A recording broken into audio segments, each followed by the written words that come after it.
Video শুরুর আগে তোমরা ঝটপট জানিয়ে দাও তোমরা কে কে কোথা থেকে দেখছো, আর জানাতে ভুলো না আমাদের গল্প তোমাদের কেমন লাগছে।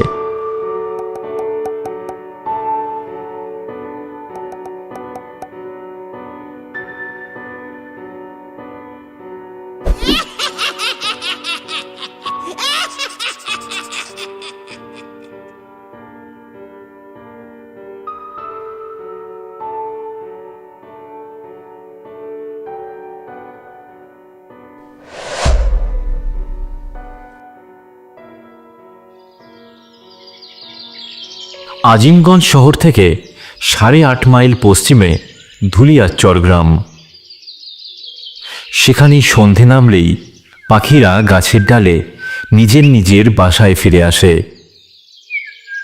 মা বউয়েরা হাঁড়ি পাতিল ধুয়ে চুলার আগুন নিভিয়ে ঘরে ফিরে যায়। শহর থেকে বহু দূরে এই ধুলিয়াচর গ্রাম একসময় জমিদার বসন্ত নারায়ণ চৌধুরী মশাইয়ের দয়ায় মায়ায় মানুষের প্রাণের আশ্রয় ছিল। গ্রামের মানুষ জমিদার মশাইকে ভয় করত না, ভালোবাসত। গ্রামের কারোর খেতে না পাওয়ার খবর কানে গেলে জমিদার মশাই নিজের গোলার ধান পাঠিয়ে দিতেন হাসি মুখে।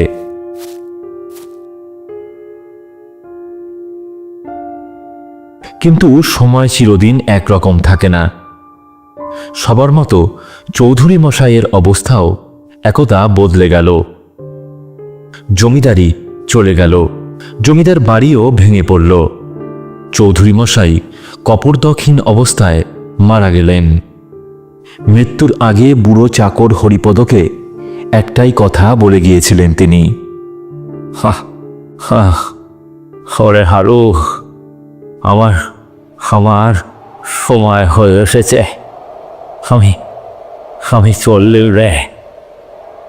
কিন্তু আমার উপর নির্ভর করে থাকা গরিব দুঃখী মানুষগুলোর কি হবে সে কথাই চিন্তা করছি। শোন, আমার যে কটি টাকা পয়সা রয়েছে সব তোকে দিয়ে গেলুম হারু। তুই এই গরিব দুঃখী মানুষদের একটু দেখিস, কাউকে যেন না খেয়ে মরতি না হয়। আর শোন হারু, আর আমার একটাই ইচ্ছে,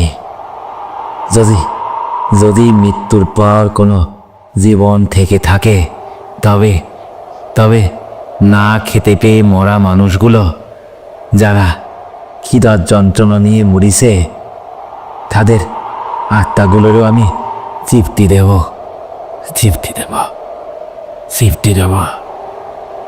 এই কথা বলেই চৌধুরী মশাই চোখ বুঝলেন। এদিকে তিনি মারা যাওয়ার কিছুদিন পর থেকেই পুরনো জমিদার বাড়ির বাইরে আমগাছতলার পাশে যে ভাঙা চালাঘরটা ছিল সেখানে অদ্ভুত কিছু ঘটনা ঘটতে শুরু করল।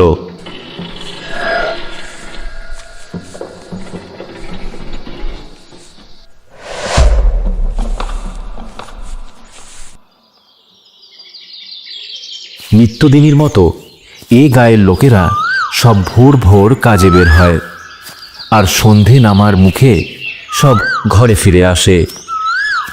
কিন্তু বেশ কিছুদিন যাবৎ অন্ধকার পথে ওই চালাঘরটার পাশ দিয়ে যাওয়ার সময় ওরা টের পায় যেন কিছু ঘটছে সেখানে। অন্ধকারে দেখা যায় আগুনের আঁচ, উনুনের ধোঁয়া, নাকে আসে হরেক রকম মশলার গন্ধ, শোনা যায় নানা রকম হাসির শব্দ। সব মিলিয়ে কেমন যেন এক অন্যরকম পরিস্থিতি। ওরা সবাই জটলা করে উকি ঝুঁকি মারে, কিন্তু সেখানে ঢুকতে সাহস পায় না কেউ। ওরে গলাই, ব্যাপারখানা কি বল দেখি। বুঝি নাই রে বিশু, এই ভাঙা চালাঘরখানায় কি আবার কিছু রাত দিয়ে লেগেছে নাকি? যাই বলিস, গন্ধকানা কিন্তু আসতিছে খাসা। কি কস? তা যা বলেছিস। ও খিদেটা চাগার দিচ্ছে জানা। তা কি রাত্রিছে বলদিনি? মাংস ভাত নাকি? আরে না রে, এটা কয় বিরিয়ানি। আতলের গন্ধ পাচ্ছিস নেই? শহরে থাকতে একবার খেয়েছিলাম, বুঝলি? ও একেবারে খাসা খেতে। তা একবার চল না, কাছে গিয়ে দেখি কে দিল দোকানতে না। এমন সময় ওরা দেখল আমতলার রাস্তা ধরে বুড়ো পরাণ মাঝি হাতে একখানা লণ্ঠন নিয়ে হন্তদন্ত হয়ে কোথায় যেন যাচ্ছে। আরে পরাণ কাকা না ওরা? হ্যাঁ, তাই তো মনে হচ্ছে। এই অন্ধকারে টাকা যায় কোথায় বলদিনি? ও পরাণ কাকা, পরাণ কাকা, দাঁড়াও দাঁড়াও, যাও কনে হন্তদন্ত হয়ে অন্ধকারে? হ্যাঁ, কেডা? ও হিমদাই। আর কোষ নে বাজা, ঘাটে গেছিলাম, ডিঙ্গিখানা বাদ দে। তা তোরা কি করিস এই আমতলায় অন্ধকারে? আমরা তো সব কাজ সেরে ঘরে ফিরতেছি কাকা। এই জমিদার বাড়ির চালাঘরটার ভেতরে আওয়াজ পেয়ে দেখতে আসলাম কিসের আওয়াজ আসতিছে। ও মা, এখানে এসে দেখি খাবারের গন্ধে ম ম করছে একবারে। বিশু বলল এ নাকি বিরিয়ানি না কি যেন কয়, সেই খাবারের গন্ধ। তাই ভাবছি একবার ঢুকি ভিতরে। না বাবা, ভুলে যেওনি, ওই ভিতরে একদম যেওনি বাবারা। চলি যাও, চলি যাও এখান থেকে। কেন কাকা, কি হয়েছে? কেন চলে যেতে বলছো তুমি? কেন বলতেছি শোনো তাইলি, এ দোকান কোনো জীবিত মানুষে দেয়নি। কি কও কি বলাম কাকা? জীবিত মানুষে দেয়নি মানে? হ হ ঠিকই কই। এ গায়ে জমিদার বাবু চৌধুরী মশাই রে সব ভুলে গেলা। এ তারই দোকান, মরলি পরে তবেই এই দোকানের বিরিয়ানি পাবা, জীবনকালে পাবা না। এ হলো ভূতেদের দোকান। আমি আগে ভাগেই কইছিলেন তোদের কিছু একটা অস্বাভাবিক আছে এখানে। তখন আমার কথা ফুক তালে হেসে উড়াই দিলি সব। নে নে চল চল, সব ঘরে চল, বিরিয়ানি খাবানি। বিরিয়ানি, চল। এমনভাবেই দিন চলছিল। গ্রামের সবাই সত্যিটা এখন জানে। ওটা জমিদার বসন্ত নারায়ণ চৌধুরীর ভূতের হোটেল। রাত হলে তবেই খোলে, সরগরম থাকে সারা রাত, আর সূর্য ওঠার আগে ভাগে সব ফাঁকা হয়ে যায়। পড়ে থাকে শুধু শূন্য চালাঘরটা। এখানে কেবল একটাই জিনিস বানানো হয়, চিকেন বিরিয়ানি, তাও আবার আনলিমিটেড। সেই বিরিয়ানির গন্ধ এতটাই প্রাণকারা যে ক্ষুধার্ত ভূতেরা দূর দূরান্ত থেকে সব ছুটে আসে। সবাই হাসছে, খাচ্ছে, গল্প করছে।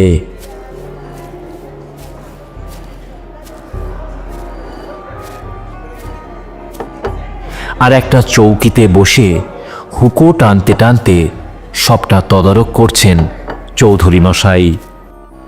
আরে আরে হারান, তোর পাতখানা তো খালি। এই নে দিপিস মুরগির ঠ্যাং নে, পেট ভরে খা সব, তোরা সব পেট ভরে খা।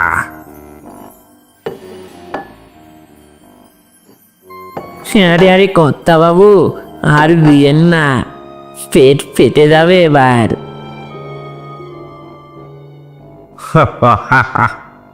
ভয় কি? পেট ফাটলেও তো মরবি নে আর, একবার তো মরেছিস, আর কয়বার মরবি বল? ভূতেরা সব চৌধুরী মশাইকে কর্তাবাবু বলে ডাকে। ওদিকে হেসেলে রান্না করছে এক সময়কার ওস্তাদ রাঁধুনি ভূতেরা, যারা এসেছে ব্যারাকপুরের ওধার হতে। এই হোটেলে কোনো টাকা পয়সা চলে না, এখানে খিদে হলেই আসা যায়, আর আনলিমিটেড বিরিয়ানি পেট চুক্তিতে খেয়ে তৃপ্তি নিয়ে ফিরে যাওয়া যায়। নতুন আত্মারা প্রথমবার এই দোকানে এলে তাদের প্রথমে দই রসগোল্লা দিয়ে মিষ্টি মুখ করিয়ে ভুতুরে জীবনে অভ্যর্থনা জানানো হয়। তারপর সাজিয়ে গুছিয়ে চিকেন বিরিয়ানি আর স্পেশালি বানানো চিকেন কষা পরিবেশন করা হয়। আরে এত এত খাবার কিভাবে খাবো কর্তাবাবু? হজম হবে না তো। তুই কি পেটের রোগে মরেছিলি নাকি? খেয়ে নে খেয়ে নে, ভূতেদের বদল টদম হয় না। কোনদিন এবার সেই দোকানে এসে হাজির হয় শুকনো চেহারার একটা বুড়ে ভূত। জীবনকালে এক মুঠো ভাতও জুটত না তার। কি হয়ে খুঁড়ো, নাও নাও, পেট ভরে খাও। বুড়ো ভূতটা অবাক চোখে থালা ভরা বিরিয়ানির দিকে তাকিয়ে থাকে। এগুলান এগুলান কি কর্তা? এরে কয় বিরিয়ানি, চিকেন বিরিয়ানি। বিরিয়ানি? এর তো ঢের দাম কর্তা। না না, এসব আমার লাগবে নিকো। দুটো পান্তা আর একটি নুন হলেই ঢের হবে আমার। দাম? আরে খুয়ো, এ হলো ভূতেদের হোটেল, এ হোটেলে দাম লাগে না। খিদে হলেই এখানে চলে আসা যায়, আর পেট ভরে খাওয়াও যায়। তুমি নিশ্চিন্তে খাও তো, যত চাইবে তত পাবে, খাও। সত্যি বলতেছেন কর্তামশাই? আহা, জ্যান্ত মানুষের দুনিয়ায় এমন হোটেল কেন নেই বলতে পারেন? গরিব দুঃখী মানুষকে যেখানে পেট ভরে খেতে দিতে পারে, তাহলে আমার মতো মানুষগুলো যারা বুড়ো হয়ে কাজকর্ম করতে পারে না, তারা অন্তত দিনে একবার পেটে একটু ভাত দিতে পারে। বুড়ো ভূতের কথা শুনে জমিদার বাবু আলমোনা হয়ে যান। শূন্য দৃষ্টিতে তাকিয়ে থাকেন দূরে। সত্যিই তো, আজ হয় মরে গিয়ে ভূতেদের জন্য তিনি কিছু করছেন, কিন্তু জ্যান্ত মানুষের পৃথিবীতে আজও ক্ষুধা পেটে নিয়ে ঘুরে বেড়াচ্ছে কত শত মানুষ। তাদের জন্য কে করবে? একদিন বাবা আসে এক বয়স্ক ঠাকুমা ভূত। সাজিয়ে গুছিয়ে তার সামনে পরিবেশন করা হয় গরম গরম বিরিয়ানির থালা। সেই খাবার দেখে ঠাকুমার চোখ দিয়ে গড়িয়ে পড়ে জল। ও ঠাকমা, তুমি কাঁদছো কেন? আমার নাতিটার কথা বড় মনে পড়ছে বাপ। কেন, সে বুঝি খুব বিরিয়ানি ভালোবাসে? হ্যাঁ রে বাপ, সে বড় ভালোবাসে বিরিয়ানি। দুদিন বাদে বাদেই দোকান থেকে বড় বড় বাক্স করে তার জন্য আসতো বিরিয়ানি। ও, তবে তো তুমিও খেয়েছো আগে। নাও এবার ভূতের দোকানের বিরিয়ানি চেখে দেখো তো দেখি, তারপর বলো মানুষের রান্নার স্বাদ বেশি নাকি ভূতেদের। না রে বাচ্চা, না, আমি কখনো খাইনি। আমারে দুমুটো ভাতই দিত না আমার ছেলে বউরা। একদিন বিছানা থেকে পড়ে গিয়ে মাজা ভাঙলুম, তাইতে রাগ করে তারা আমাকে রেখে দিয়ে এলো শহরের বাইরে এক স্টেশনে। ওখানে কোনো মতে ভিক্ষে করে খেতুম। তারপর একদিন পথ করে মরে গেলুম। এইভাবে চৌধুরী মশাইয়ের ভূতের হোটেল বেশ ভালোভাবেই চলছিল ধুলিয়াচর গায়ে। কিন্তু একদিন গোল বাধ্য। সেদিন বিকেল থেকেই ধুলিয়াচর সহ আশেপাশের গায়ে খুব বৃষ্টি হচ্ছিল। সন্ধে হতে না হতে দুর্যোগটা আরও বাড়তে থাকলো।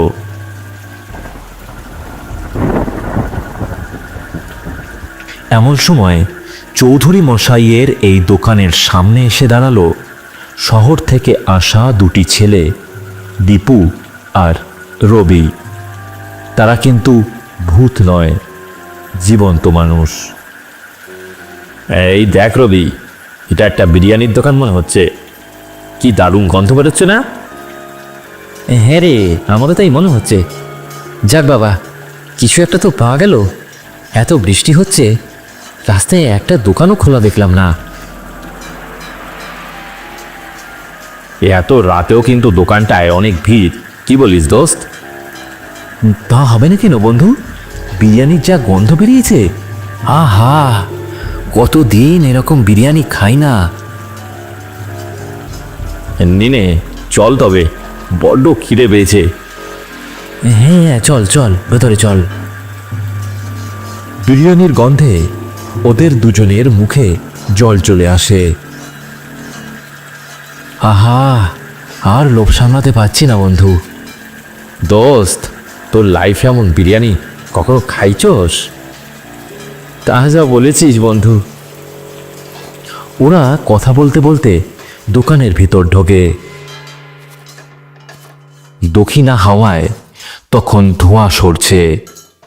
সাদা রঙা গরম বাষ্পে ভেসে রয়েছে শত শত আত্মা। খাচ্ছে, হাসছে, গল্প করছে। একটা নির্ভেজাল আনন্দ, যেন পৃথিবীর অভাব অনটন, দুঃখ দুর্দশা কিছুই নেই সেখানে। আরে বাহ, দারুণ হোটেল তো। কি বল দোস্ত?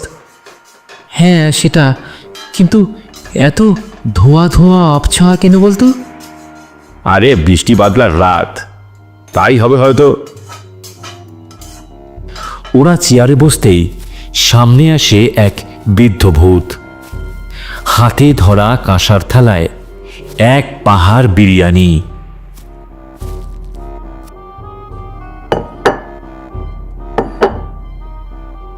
দীপু হাসতে হাসতে বলে, তা কি আনলিমিটেড নাকি কাকা? বৃদ্ধ মাথা জাকিয়ে বলে,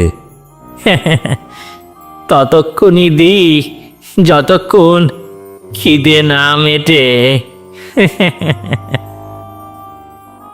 সেই বিরিয়ানি মুখে দিতেই চোখ বন্ধ হয়ে যায় ওদের। সে যেন একদম অন্য রকমের সুস্বাদু। আহা, কি অপূর্ব স্বাদ বল দীপু। একদমই তাই। দেখ, জোরে জোরে পড়ছে, জোরে জোরে পড়ছে। এক প্লেট, দুই প্লেট, তিন প্লেট, শেষ হয়ে যায় একের পর এক প্লেট। তবু পেট যেন ভরে না ওদের। এই দোস্ত, কেমন একটা অদ্ভুত ব্যাপার না? খাচ্ছি কিন্তু কিছুতেই যেন পেটটা ভরছে না, খিদে যেন আরো বাড়ছে। কি বলতো? সত্যি ভাই, এত খাচ্ছি কিন্তু একটা ঢেকুর পর্যন্ত আসছে না। এটা কি করে সম্ভব? একবার বিষয়টা দেখা দরকার, বুঝলি? সন্দেহ বাড়তেই চেয়ার ছেড়ে উঠে হেসেলে উকি দেয় দীপু আর রবি। আর উকি দিতেই ওদের দুজনের চোখ ছানা বড়া হয়ে যায়। ওরা দেখে হেসেলে রান্না করছে মানুষ নয়, সব ভূতের দল। তার মধ্যে একটা রাঁধুনি ভূত উনুনে হাঁড়ি বসিয়ে বলছে, চাল একটু কম পড়েছে আজ, নতুন অনেক ভূত এসে পড়েছে হঠাৎ করে। চালের ব্যবস্থা করতে হবে এখনই। একটা কম বয়সী কিশোর ভূত পেল্লায় এক হাঁড়ি ঘষতে ঘষতে বলছে, যেন আজ একটা নতুন আত্মা আসবে শুনলাম। সে নাকি ছেলে মেয়েদের কাছ থেকে এক মুঠো ভাতও পায়নি। কর্তামশাই বলেছেন তাকে খুব খাতির করে খাওয়াতে। দীপু আর রবি এইসব দেখে শুনে পিছু হটে আসে, ভয় কাঁপতে থাকে। রবি ফিসফিস করে বলে, চল ভাই চল, পালাই এখান থেকে, এখনই পালাই। চলে তো যাবই, কিন্তু যাবার আগে এই ভূতলে হোটেল আমি পুড়িয়ে দিয়ে যাব। এই বলেই পকেট থেকে দেশলাই বের করে দীপু। কিন্তু ঠিক তখনই ওদের পেছন থেকে এক শীতল গম্ভীর কণ্ঠ ভেসে আসে, বাবা, তোমরা আগুন দিতে চাও এই হোটেলে? কেন বাবা, খারাপ লেগেছে কিছু? ধোঁয়া সরে গিয়ে দেখা যায় স্বয়ং জমিদার বসন্ত নারায়ণ চৌধুরী ওদের সামনে দাঁড়িয়ে। তার মুখে রাগ নেই, শুধু চোখে রয়েছে এক রাস অভিমান। দীপু কিছু বলতে পারে না, গলা শুকিয়ে আসে ওর। চৌধুরী মশাই ধীরে ধীরে বলেন, হ্যাঁ হ্যাঁ, এটা ভূতেদেরই হোটেল, তোমরা ঠিকই বুঝেছ। কিন্তু কিন্তু সেইখানে যারা আসে তারা কেউ সুখে মরেনি বাবা। সব না খেতে পাওয়ার যন্ত্রণা নিয়েই মরেছে। কেউ মরেছে ক্ষুধায়, কেউ অনাহারে, আবার কেউ যা দুর্ভিক্ষে। আমি জমিদার সবার মুখে এক বাটি ভাত তখন তুলে দিতে পারিনি। তাই এখন মরার পর আমি ওদের খাওয়াচ্ছি, যাতে অন্তত মৃত্যু পরে ওদের আত্মা একটুখানি সুখের মুখ দেখতে পারে।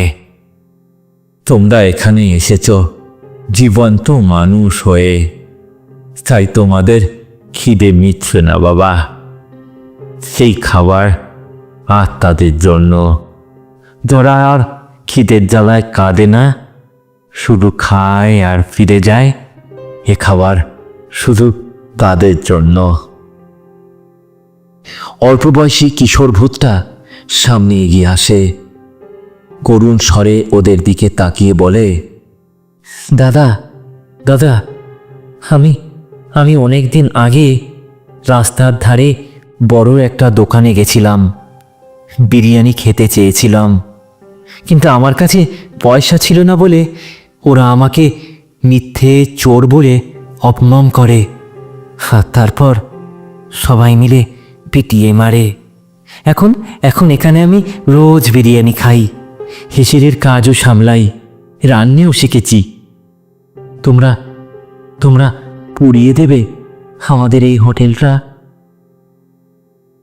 দীপু আর রবি কোনো উত্তর দিতে পারে না, শুধু নিঃশব্দে বসে পড়ে চেয়ারে। চৌধুরী মশাই এগিয়ে এসে বলেন, যাও বাবা, যাও, তোমরা ফিরে যাও, তোমরা জীবিত। হ্যাঁ, আমার একটা কথা শোনো, যদি বেঁচে থাকার মানে বোঝো, তাহলে ক্ষুধার্ত মানুষের মুখে নিজের সামর্থ্য মতো কিছু খাবার তুলে দিও বাবা, কিছু খাবার তুলে দিও। খিদের জ্বালা বড় কষ্টের বাবা, বড় কষ্টের।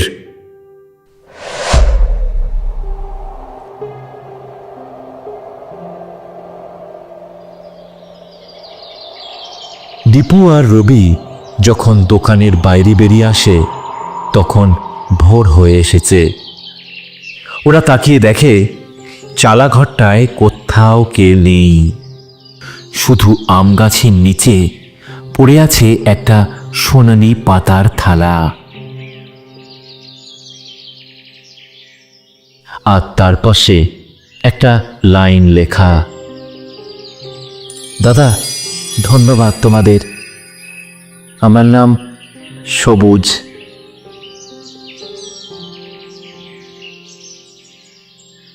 দীপু আর রবি পরবর্তীতে শহরে ফিরে খুঁজে ফেলে একটা বিরিয়ানির দোকান, নাম দেয় চৌধুরী আনলিমিটেড বিরিয়ানি। সপ্তাহে একদিন সেখানে গরিবদের জন্য রান্না হয় এবং তারা খেতে পায় একেবারে বিনামূল্যে, যত খুশি তত, একেবারে আনলিমিটেড চিকেন বিরিয়ানি।